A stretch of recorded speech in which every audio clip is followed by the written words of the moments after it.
G'day guys, how's it going? In this tutorial we're going to be looking at how understanding time signatures can greatly improve your playing ability.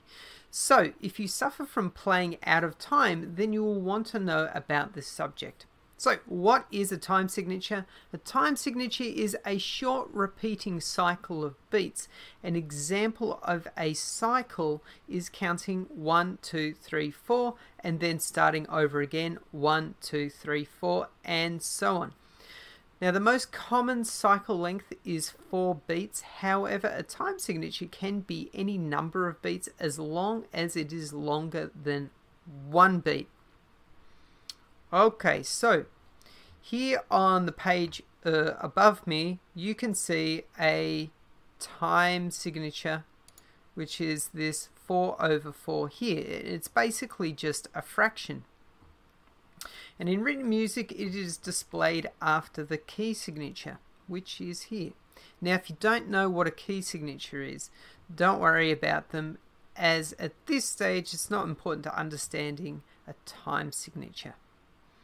Now, like a fraction, the top number tells us how many beats there are in the cycle, and the bottom number tells us what type, and in this case it's a quarter note. Okay, so you might ask, why should I care about how long a bar is? Well, because a time signature makes music sound far more pleasing to the ear. The way it does this is by varying the volume of the beats, by accenting the first beat of the bar. Let's hear an example of this. If I click my fingers over and over like this, at the same volume, it will start to sound uninteresting.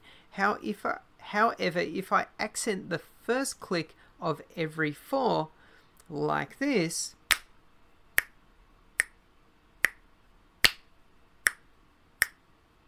then magically it sounds far more interesting. Actually, there's no magic involved. And if there was an accent, then not only would music sound less interesting, there would also be no need for a time signature. Okay. Now, if you'd like a visual for a time signature, then let's imagine a picket fence. In fact, I've got a picket fence lying around, so I'm going to go and grab one. Okay, so above me here is my picket fence, and as you can see, counting 1, 2, 3, 4, and the first picket is actually a post, so that's where our louder note is going to be, followed by another 3 quieter sounding notes. Okay, and of course if you wanted one more demonstration of that, it would be 1, 2, 3, 4, 1, 2, 3, 4, and so on. So, how can understanding time signatures help you with playing in time? Well, by counting out loud, you may find that your hands will lock into time with your mouth. This is, of course, if you don't play an instrument that requires you to use your mouth, such as a saxophone or singing, or anything else that you might play that you need to stick in your mouth. And counting out loud will help you to focus on what you are playing, as your mind will wander less. You may have noticed it's pretty hard to think of other things while you're talking. At least I find it pretty hard. Now let's have a look at some different time signatures.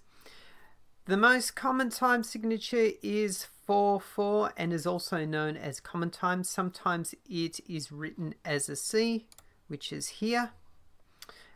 We also have cut common, which is, and I've got a little picture of that here somewhere. There we go, there's cut common, and it's a C with a line through the middle. Basically, cut common is the same as 4/4, but it's played twice as fast.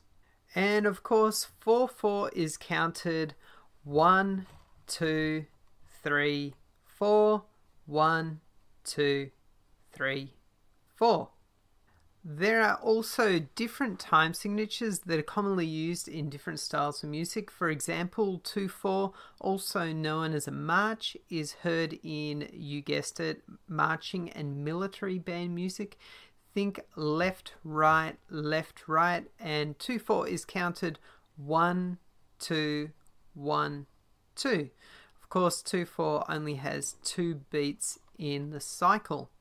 Okay, let's keep moving. The next we have 3/4. 3/4 has 3 beats in the cycle.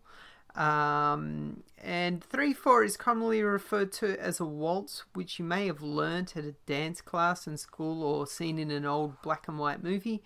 Think step 1, 2, step 1, 2. Okay, so let's move along. We also have time signatures that are longer than 4/4, such as 5/4, and also 7/4. However, these are not really very common and mostly found in styles such as jazz and progressive rock. So, what has been your experience with time signatures? I know for me, it took me ages to understand the importance of the accent on the first beat of a bar, and so I always wondered why the length of a bar was really that important. Anyway, I certainly know now. Now, I'd love to hear from you, so please leave your advice or maybe horror stories in the comments. And if you'd like to see more tutorials like this, please hit the subscribe button so you're notified when the next one is released. And thanks, guys, and I'll see you in the next tut. See you later.